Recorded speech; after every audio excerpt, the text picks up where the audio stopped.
Howdy again everyone. Yongnuo have recently updated their popular and very affordable 85mm f1.8 lens for full-frame mirrorless cameras. The older version with a red ring around the front has been updated to a newer version which is distinguishable by the lack of a red ring around the front, the new Yongnuo 85mm f1.8 DF DSM. Now the Sony version of it has an S in the title, the Canon RF version an R, and the Nikon Z version a Z. This newer version of the lens costs a little more than the older version, with slightly different prices on each system, but on average it's about $350 US. Yongnuo say that the new lens's key improvements include a new metal construction with improved weather sealing and improved optical coatings for better contrast, but I'm gonna put this lens through my full tests to check and see how well it performs all the same. I'd like to thank Yongnuo very much for sending me a copy of this lens for evaluation, although as usual this is a totally independent review. And on any full-frame camera, an 85mm f1.8 lens is a joy to use. It is excellent for portrait or subject photography, offering impressively out-of-focus backgrounds for an affordable price. And a small size too. This lens, as you can see, is not very big, and at 385 grams or under a pound, not heavy, so none of your subjects are going to feel intimidated having this thing pointed in their direction. It's based on a metal lens mount with a weather sealing gasket and a USB firmware upgrade port on the side, which gets covered by a weatherproof rubber cap. The lens has an auto manual focus switch, an autofocus hold button, and a metallic manual focus ring, which turns quite smoothly. That focus ring works very responsively with the focus motor, although as you can see here, the lens does suffer from quite some focus breathing. The lens's autofocus motor works silently and quite accurately. In single shot autofocus mode on a Sony camera it's a little slow, however switch over to continuous autofocus mode as I'm doing here and it's a bit quicker. The lens comes with a circular plastic hood which clips in place nice and securely. It has a 58mm filter thread and no image stabilization. Overall, I am impressed with this thing's build quality. It's actually very good indeed, although video makers might get a little annoyed by its focus breathing.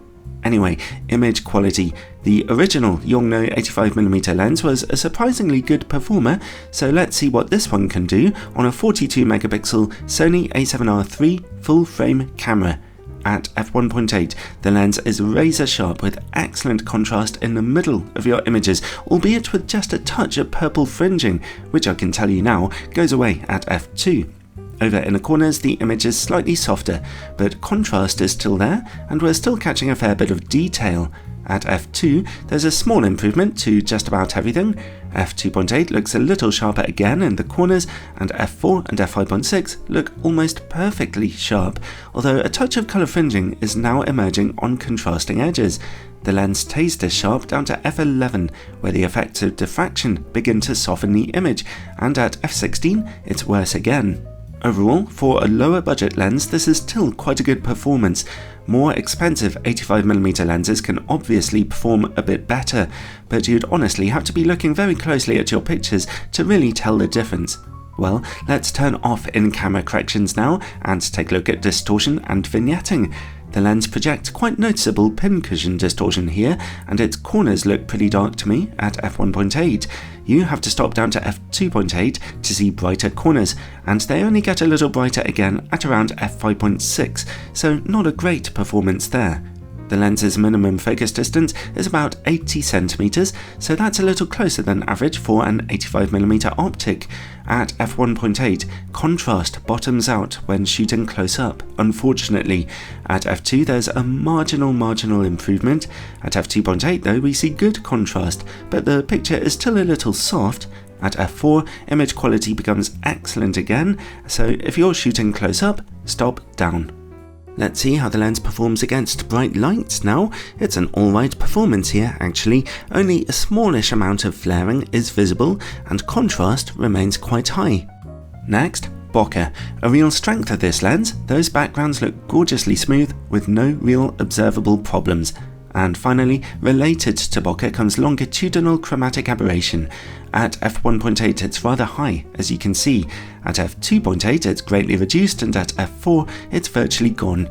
Overall, well, it's essentially the same Yongnuo 85mm lens as before, except with better build quality and slightly better contrast. As before, it's not a perfect lens by any means, but it is good value for money, as well as being capable of great sharpness and beautifully out of focus backgrounds, so it still comes recommended.